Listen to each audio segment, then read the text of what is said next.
سلام الله عليكم ورحمة الله وبركاته. أخيارت شرفت بدن يكون حرم بيجك يكنال كان عافيمات كدريال كعافيمات كنور الشباب بانين سلامينا وقت وعن يعافيمات قبا يعني دي رجينينا مقال كان إن شاء الله وحين كسو قادرين سدحنين وهوينكو أي نعبيهين أما كون كان يأدونك يقول نعبيهين إنay la wadaagaan nolol iyo guri iyo mustaqbal. Dabcan luqada aynu aad u fahmayno ayaynu ku wada hadlaynaa oo loo baahan yahay qofku inuu si waadaxa u markaas arintan u dhug weyn ugu yeesho.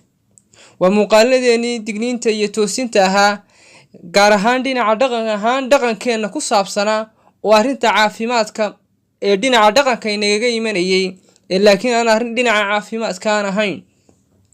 haddaba haddaynu ku soo dhawaano ninka haweenku ay arag saluugaan ama muuqiisa iyo midabkiisa iyo magaciisaba ay necab yihiin haddii ay ogaadaan arrintan ay tilaanyo oo lacalla u guursadana aanay guurkooda ay ka qoomameeyaan isla markaana aanay ku habsaamin ee si degdeg ah ay uga tabaabushaystaan ayaynu eegaynaa.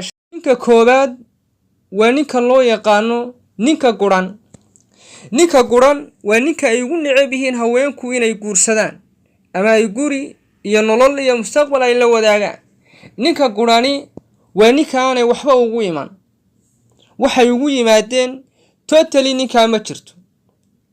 jirkiisuna waa uu guran yahay, gacantiisuna waa ay gurantay, midna waxba kuma haysto, awood raganimana ma laha, ninnimana ma laha oo markaa uu xaaska ku qancin karo gogasha ma laha, dhaqaale ahaanna waa u guran yahay oo nin gamcihiisu ay maran yihiin wey.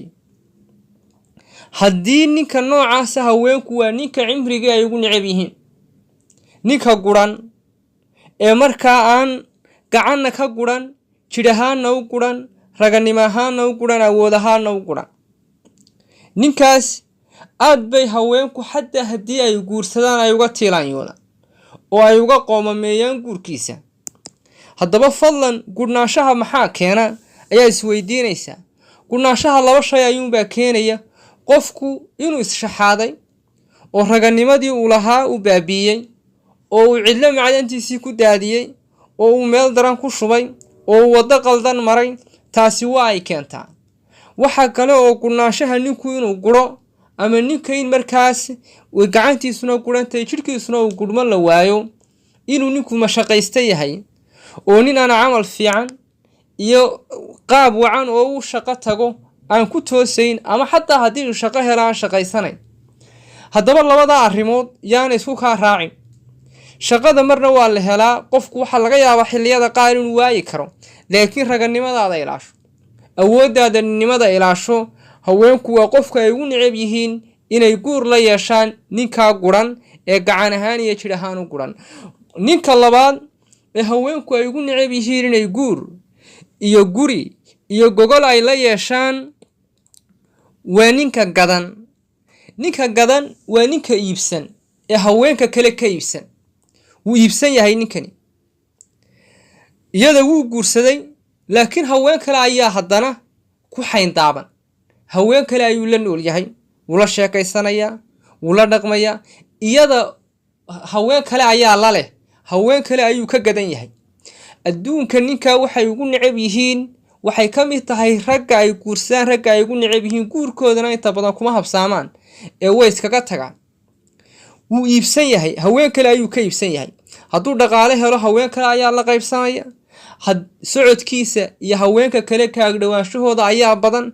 xataa haddii aanay haweenka qalad kale oo markaas weyne aanu kala gaadhaynin, iyaga ayuu la nool yahay, iyaga ayuu la sheekaysanaya, iyaga ayuu tala ka qaadanaya, iyaga ayaa markaa inta badan u heelan oo markaa arrintaas waxay inta badan ninkaas ay jacaylkiisii waa la qaybsadeen, waqtigiisiina waa la qaybsadeen, iyada gooni kuma aha. ninkaana haweenku inay ninkaa lala leeyahay ee haweenka kale ay la leeyihiin ee dumarka kale ay la leeyihiin inay guursadaan ee gadan ee haweenka kale ka gadanna ma jecla.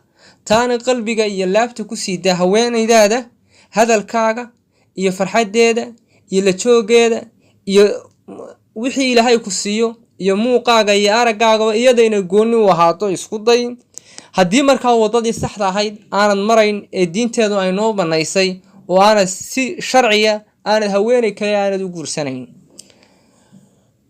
ninka saddexaad ee haweenku ay ugu neceb yihiin nolol inay la wadaagaan mustaqbalna inay la samaystaan waa ninka madhan.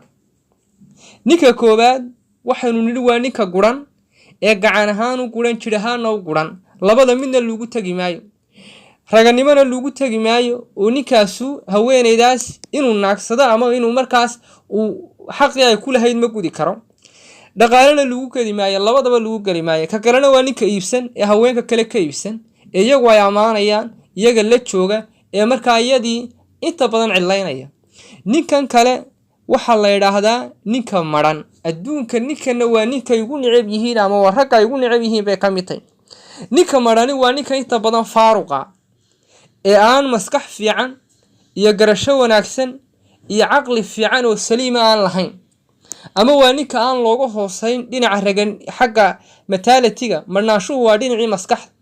nin fariida maaha. haweenku inta badan waxay jecel yihiin inay guursadaan nin fariid ah ay ku faanaan oo maskax wanaagsan oo si fiican u fakaraya.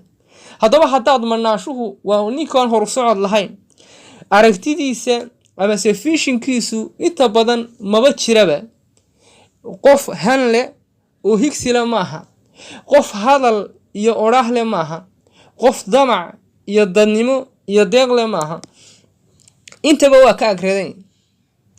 ninkan madhan laakiin marka loo eego labada nin ee kale waxaa laga yaabaa inay muddo la sii joogaan, sababtoo ah haddii waa ninka inta badan iska nacaska waxaa laga yaabaa inay muddo ay iska sii wadwataan oo ay muddo la sii yara joogaan. laakiin labadaa kale ee aynu aragnaynu tilmaamnay kuma hakadaan, markiiba cagaha ayay dhulka ugu dhuftaan oo shandadaha ayay ka qaataan. marnaba inay ku hakadaan ha ka yaabin. laakiin kan madhan waxoogaa nacasnimadiisaas iyo waxaa inay istiraahdo yara toostoosi oo waqti ay geliso oo wax dhaca oo la arko. se laakiin kuwaa kaleynu tilmaamnay waa halis waana khatar badan yihiin. saddexda ninba haddaba inaad noqoto nin gadan iyo nin madhan iyo nin markaa guran oo ninka guran uu ugu daran yahay, ka isagu gebigiisuba guran ee jir ahaanna u guran ee markaa dhiiggiisi iyo dheecaankiisiiba dhammaaday, gacan ahaanna u guran aan waxba lagu soo gaadhin ee markaa ama hadduu wax helana bixiya. oo gacanta ninka in wax lagu soo gaadho aad bay muhiim u tahay, oo gacantiisu ay madhantay iyo ka jidhkiisu madhanyay midna ma jecla. saddexdaas haddii aad ka badbaado waxaa runtii aad ku jirtaa lisaska ugu sarreeya ee haweenku ay u sharaxan yihin. haddaba adigu markaad isqiyaasto haddaad saddexdan ka mid tahay oo welina aana reer iyo mustaqbal samaysan, fadlan sida ugu dhaqsaha badan u tabaabushayso oo markaas uga bax liisaskan aynu tilmaamnay haweenku ay neceb yihiin. muuqaalkan muhiimadiisa iyo dulucdiisaba intaas ayaynu ku soo ururinaynaa. waxaan idiin rajaynaynaa farxad iyo caafimaad qab. fadlan la sii wadaaga walaalahaynu jecelnahay kanaalkeena inay qayb ka noqdaan. asalaamu calaykum waraxmatullaahi wabarakaatu.